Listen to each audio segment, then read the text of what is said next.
Жестока дебата во неколку наврати денес се одвиваше во Собраниската сала, каде на дневен ред беа претенички прашања. Главни актери и најголемо внимание предизвикаа прашањата и репликите помеѓу Венко Филипче и Христијан Мицковски на темата покачување на струјата. Зошто сега мора да има поскапување на струјата за граѓаните, кој што ќе повлече и други поскапувања, разнацените, кои што видовме во периодот сега никако и ништо не направивте да ги исконтролирате. Не знам зошто мене ми го поставувате ова прашање. Предпоставувам, треба да му го поставите на Марко Беслимовски, чиј што брат сега ви е соработник во извршниот комитет или како ви се вика одбор на СДСМ. И се надевам дека тој ќе ви даде попрецизен одговор од мене.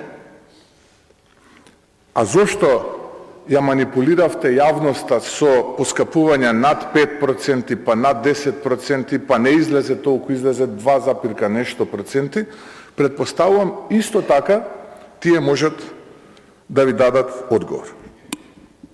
Сега околу енергетските капацитети. Изминатива година и половина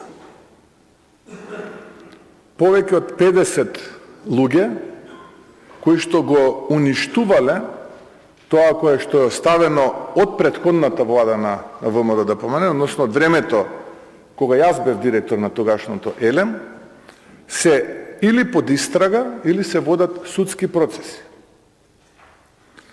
А поранешниот директор, висок поранешен функционер на СДСМ е во бегство.